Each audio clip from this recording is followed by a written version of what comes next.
Hello and welcome back to the Brew Bowl. We're about to do our round two summary, have a look at all the teams, all the players, all the stats, how things are going in the Brew Bowl at the end of round two, going into the start of round three. So let's go over to the presentation.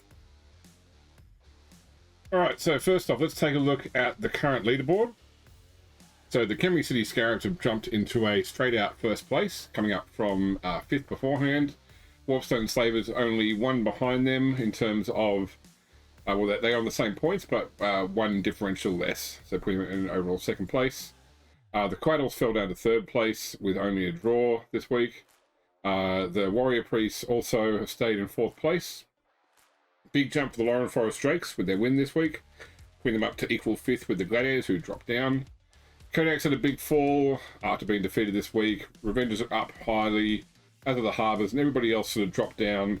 We've still got quite a few positions where there are equal scores, mainly based on the fact that we've got four teams who all drew and therefore also have a differential of 0. They've had 2 draws so far. So each of those teams will be wanting a win very soon. And our Fanatics, Raiders, and Butchers at the bottom of the table. So that's after round 2. Let's look at these individual teams. So the Ascalon Gladiators, which is of course Fohammer's team, picked up a 5th skill on Visera, being Strip Ball. So only one more skill available on that player. Also recruited a new lineman, decided to take the name of the old dismissed lineman, although obviously didn't come with that skill, but they did roll to get Dauntless as a new skill using the Powered by the Apocalypse system. Dedicated fans here fell down to 5 with their loss, but overall still the highest team value in the competition at the moment. The Coaddles. Unfortunately, one of their linemen is missing next game, but they did get back their missing Croxagore. So picked up guard on one of their blockers as well, so add some more strength to an already strong team. And also picked up a new lineman. Actually, dismissed the lineman, picked up a new one, got a free skill, which was Leap. So the name is still the same, but it is actually a new person. And of course, we know with the Coaddles that all these names are just made up names that Mojadin gives his team. Over to the Death Thriller Avengers, one of our NPC teams. Gughuck, their blitzer, will be missing next game after an injury. And they also lost Nilot the Fang to an unfortunate case of death. So Grozrad the Ghost has been hired now by the team, tapping up their funds substantially after their win against the Raiders. The end of Oleg Kodiaks, who were defeated by the Scarabs. This is, of course, the Nemesis team. One of their Valkyries will miss the next game as well, but they did pick up block for one of their Ulfanar. So, yeah, not quite the result I expected there, but certainly that's dropped them back into the middle of the table. The Fungus Bay Fanatics had a second loss, and this time their Doom Diver, Scruck, was eaten by one of their trolls. And so they have now gone and purchased a new Doom Diver, being Strugaz. Made a roll as well and got defensive. Not really a great skill, but, you know, it was a free skill anyway. And also Ogloth Guffguts, we did a secondary random player. He picked up Frenzy. So he has Fend and Frenzy now as a troll, so quite a powerful troll. On to the Hyoduwan Harbours. So they picked up they picked up a catcher, Rumia the Dark. I believe actually this might not be updated, but I believe that one of the players has been dismissed to keep them at 8 players. But yeah, a much better game for them this time, and also picking up Mighty Blow on Patchouli the Knowledge. The Arnold Hammerers, after the match without Rain Lewison, did have some successes with Cornelius Bennetson, but however had TJ Watson killed and then raised as a zombie by the Scarabs, by the Wraiths, sorry. Bo Jackson picked up Dodge, which of course Big Spoon had been looking for some substantial amount of time. They did pick up a new new runner, Jim Kellison, although a poor roll means that he will miss the next game before he joins the team. The Kemry City Scarabs had another victory, making them one of only 2 teams that are undefeated. Picked up Frenzy on one of their linemen. other real changes, just slowly making their way through the competition successfully so far. They seem to become the new boogeyman of this competition. The Leichberg Knights had a really tough game with 2 dead linemen, Elke Kraus and Zenovi Lenobe. Picked up 2 more though, Gustav Thess and Otto Baumgarten, one of which got a free skill being strip ball. Picked up sidestep on other linemen, so a bit of lineman focus for the Knights after their second draw this round. The Lauren Forest Drakes picked up kick on one of their linemen and also picked up an extra lineman, no extra skill though. So they're starting to build up their team once more, but no longer really the threat they used to be in the competition. The Nordscope Marauders, being Omar Krieg's team, picked up tackle on their third blocker and also hired a new lineman and got a free skill with him, being extra arms. So good for the Marauders there. Still sitting on 2 draws as well. The Obersteyr Race picked up diving catch on one of their runners, and of course, as mentioned before, got a free zombie in the form of TJ Watson from the Hammerers to help boost out their team. So spent their money instead on assistant coaches rather than on an 8th player. The Scrayville Butchers, after their second loss, lost a Marauder to, or Relvaith is missing a game. Did pick up tackle on one of their Bloodseekers, but yeah, overall doing it tough this year, despite being a contentious and tough team to deal with at the start of the last season. They are not going so well this season around. The Slow Thicket Pantry Raiders, Calamity Jewfoot missing next game, and they picked up a hefty as well, Hamfast 2-foot, who has joined the team and got sneaky git on Deagle Gardner.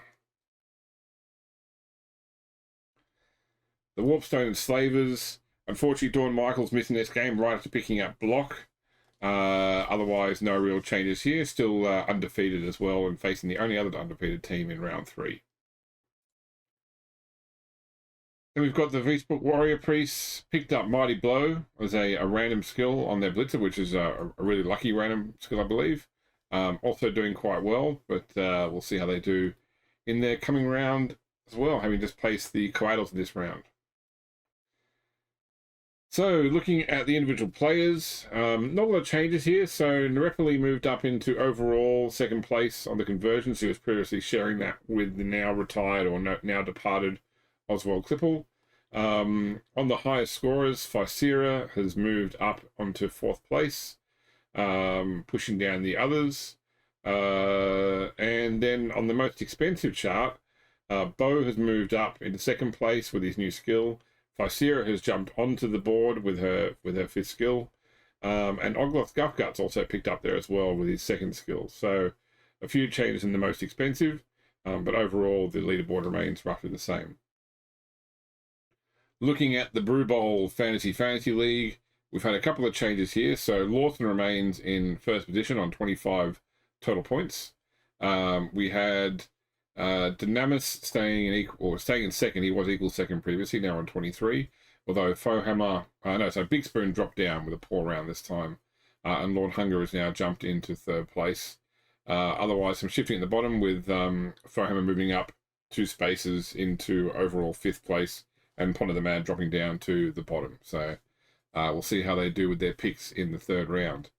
Speaking of the 3rd round, so we have the Warpstone Enslavers facing the Camry City Scarabs. Points-wise, according to Tour Play, the Enslavers sitting at 8.6, the Scarabs sitting at 16. So a big difference there. I don't know whether that's really realistic. I think that Arthur will have a much easier time with the Scarabs. They are a very slow team, but of course it is star play around, so that does shake up some things as well. We've got the Coatls going up against the Drakes. The Coatls score on Tour Play is 7.4, Drakes is 9.4. I think that Pondo has what it takes though to manage the Drakes, so we'll see how that match goes.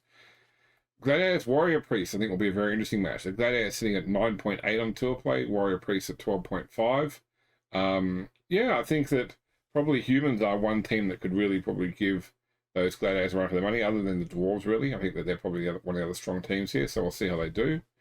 And then we've got the Kodiaks versus the Revengers. Kodiaks on 9.5, Revengers on 9.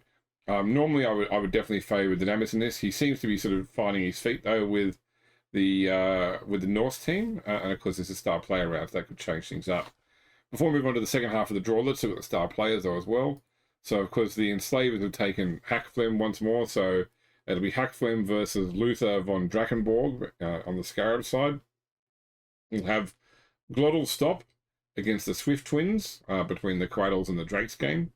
The Gladiators Warrior Priest game will see Morgenthorg up against Grombrindle the White Dwarf. And then finally, the Kodiaks game will be Ivar Eriksson versus Scrapper Swordhead. So interesting one there. A tough lineman versus a rather strange goblin. We'll see how that goes. Looking at the second half of the round, we've got the Hyodowan Harbours versus the Oberstyre Race. So the Harbour sitting on 8 points there with tour play, Race at 10. Yeah, I think that the Race could do some work here. I guess it depends on how well Lawson does with his lineman and also with his star player. The Marauders versus the Hammerers. Marauders sitting on 9, Hammerers on 11.5.